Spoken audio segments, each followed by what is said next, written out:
Thank you, members of the remains of the late Joel Munuve. The pathologists who are here in our company have since given us a report as to what they have discovered from the analysis of the remains of the late MCA. Now, the upshot of the matter, as it shall soon be revealed by the doctors, is that the Honorable Munuve had difficulties in breathing, which was caused by a blood clot on his veins, the pulmonary vein. That explains, at least at the preliminary stage, what could be or what could have caused his death. Over and above that, we have since been explained to, as counsels representing the family of the deceased, that there are certain samples that have been taken from the body of from the deceased.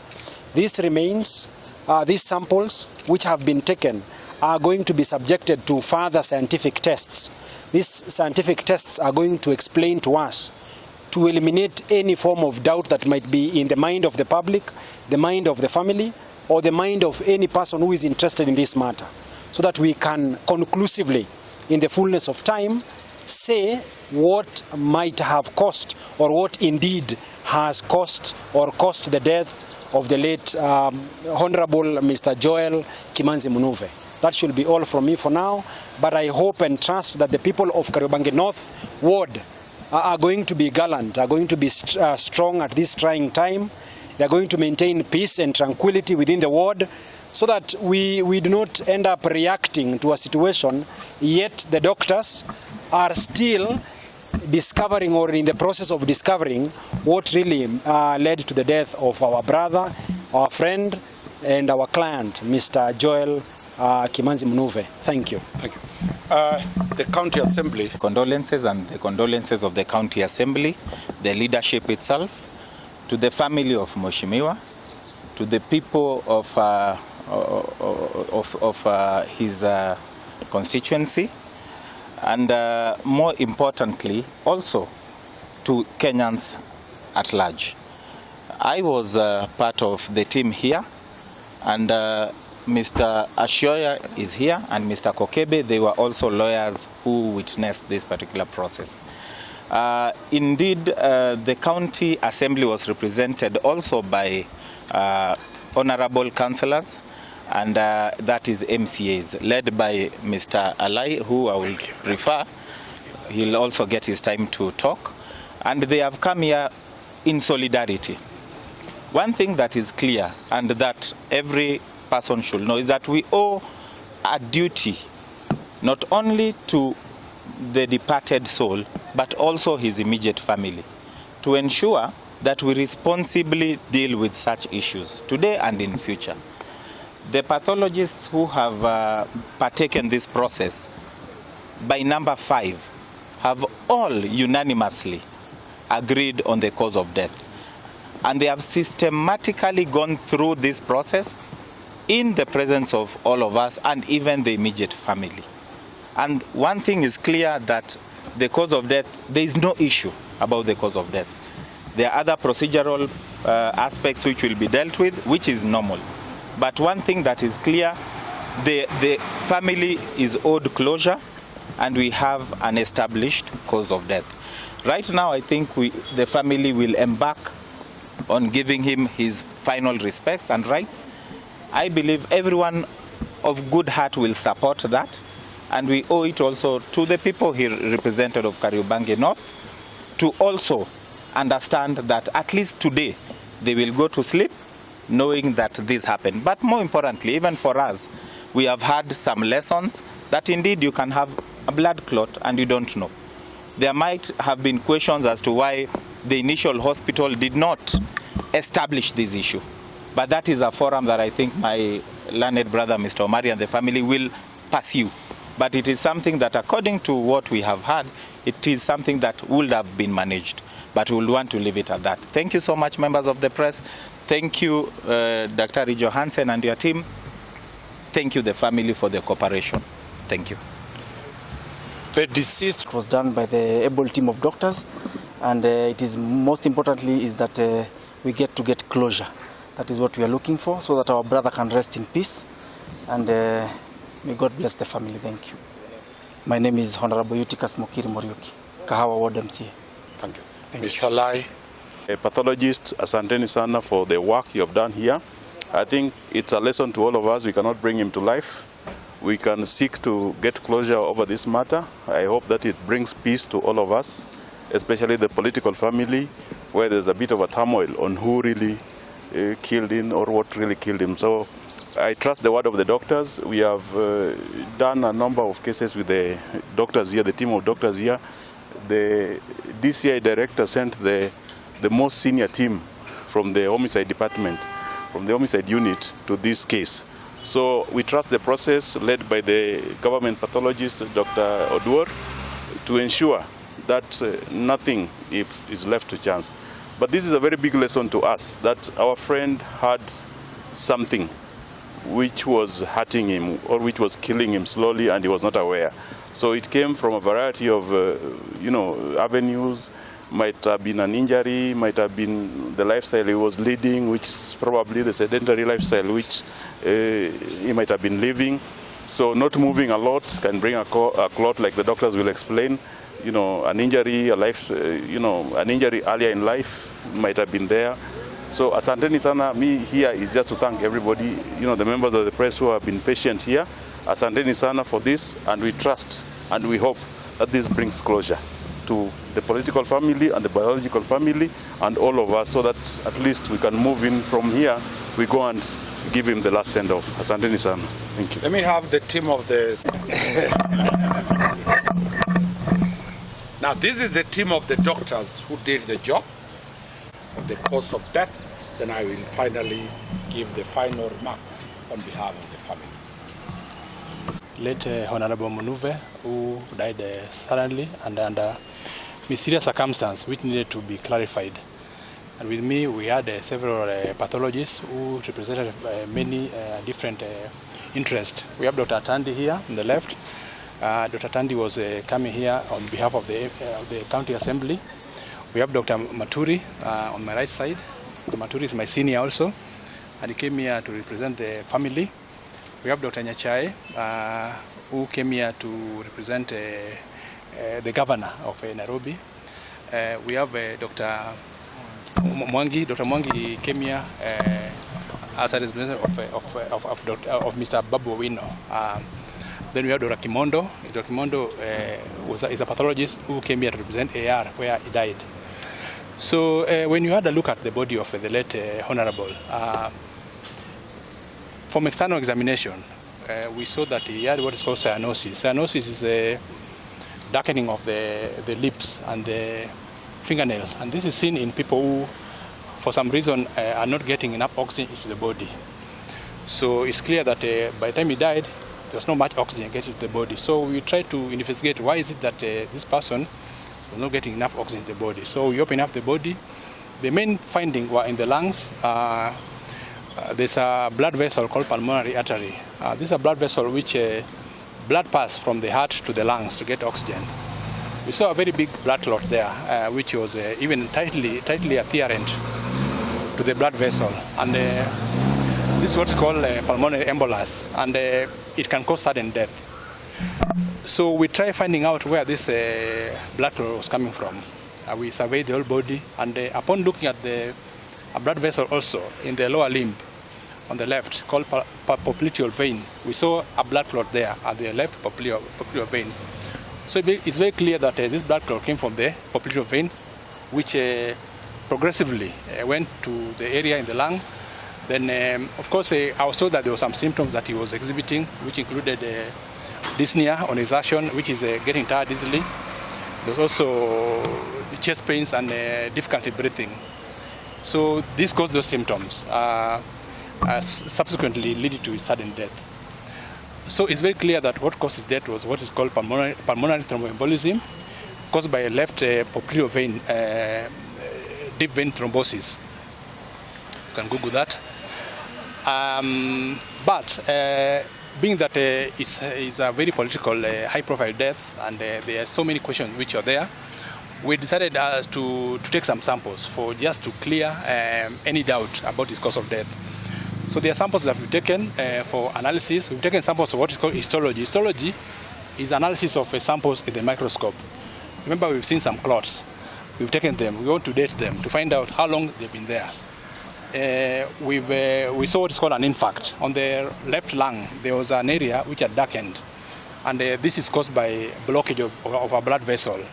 So that now that area become infected. The changes in the tissues, because of that, we've taken samples also to go analyze microscopically.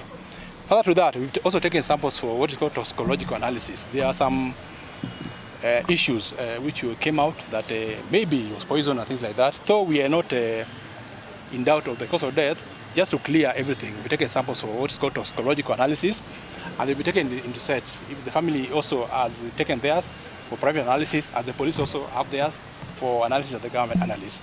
So that is all. Yeah. Dr. Maturi maybe can add something before I talk more. Yeah. Thank you. Then traveled to the lungs and blocked the blood from going to the heart. So one of the things is Dr. didn't say was the heart was also enlarged, yeah, which is in keeping with the cause of death. The history that was given before the patient that he had pains, chest pains, just before he died. He also had fainting episodes. All those keep in history. The history with the DVT, the cause of death in this case. So the other thing is, I think Honorable Alai was trying to allude. Somebody will ask, what can cause this clot? Maybe that's something that people would want to know, and it's good to mention. We rarely see clots in men.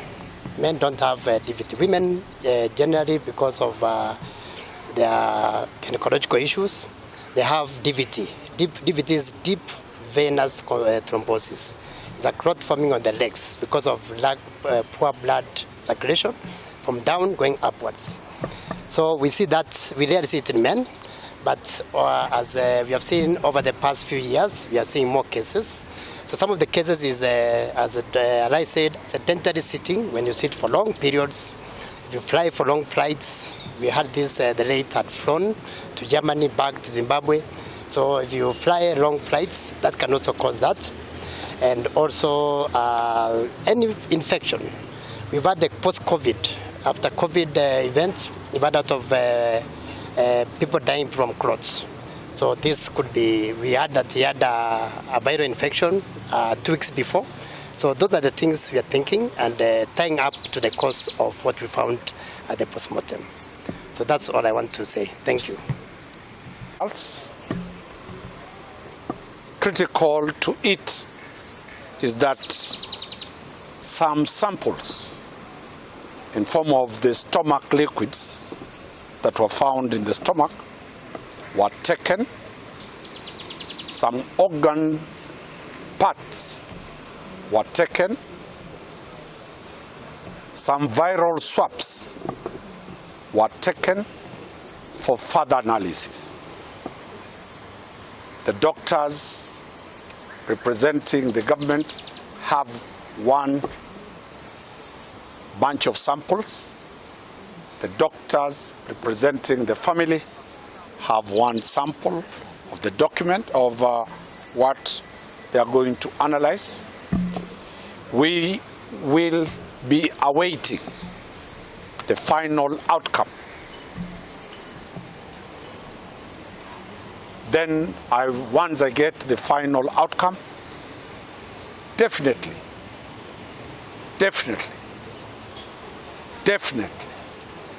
the deceased could have not died had he been given the right diagnosis and the right treatment before he met his death. The deceased had occasion to consult medical practitioners before. As I've said, once we get the final report, the family will decide on how to deal with the final report. But for now, the results that have been announced by the doctors are the results that the family has. We shall discuss, we shall look at it, then we shall address either tomorrow or the next day, as the family will give a family statement after these results have been given to us and our family doctor explained to us and the bigger family. Then the family will give the way forward. For now, we wish to thank, on behalf of the family, the media for keeping this story alive, the media, the Fourth Estate, for keeping the dream of Honorable Munuve and reporting in real time the events as they unfold. We wish also to thank the Director of Criminal Investigations Department, as the DCI, because they have done a tremendous job. Special mention, the government analysts. Many of the samples have been taken to the government analyst. A lot of tests will be done. Also, the family had hired a private lab to complement the analysis of the government chemist, so that we have a control, so that the results from whatever one institution is compared with the results that will come with the other analysis. May God bless you. Pray for the family. They are at the lowest time. It is a devastating blow, and may the family have peace. Kwa lugha ile ambayo vijana wale pale kwenye eneo bunge lake, ni kwamba madaktari wamesema kwamba chanzo kilichosababisha kifo ni ile ambayo imeitwa blood clot, kuganda kwa damu ndani ya mshipa ule mkubwa unaobeba damu kutoka kwa mwili hadi kwa roho na kwa kichwa, ubongo. Basi ule kuganda kukapanda, kukaingia kwenye sehemu za mapafu, lungs, ukashikilia pale. Kutokana na yale walifuatilia, ikapata kwamba mwingilio ulikuwa kwenye upande wa goti.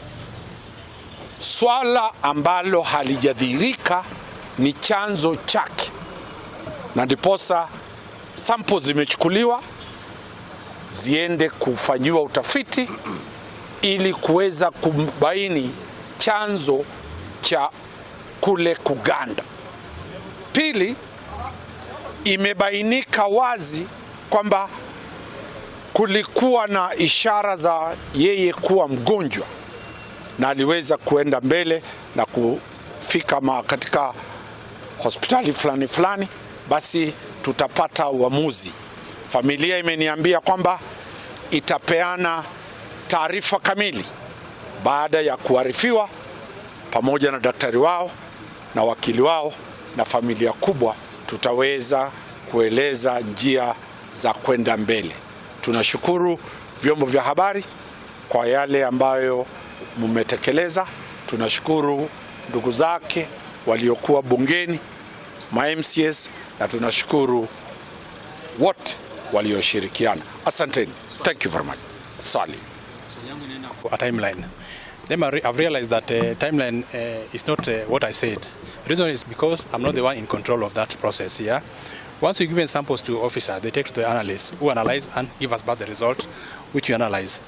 But because of realizing that I'm talking on behalf of people who I'm not under control of, I'm not able to answer that question. Yes. Yeah. But an assurance is that the results that will come, the family will release all taken the samples. The family owes a duty to the great Republic of Kenya, because the deceased was a state officer, was a public officer, he was a man in the public domain. He belongs to that. Once we get it, we shall release it to the world. Thank you. Thank you.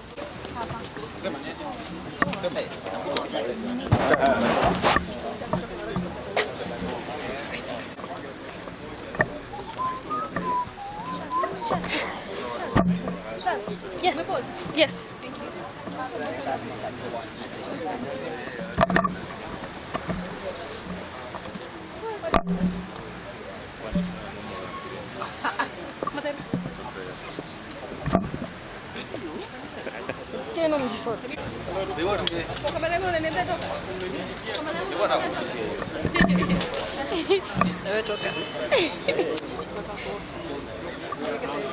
Biwa tu ngoa kebo.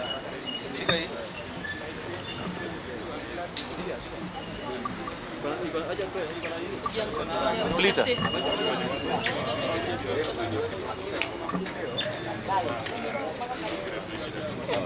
Ina.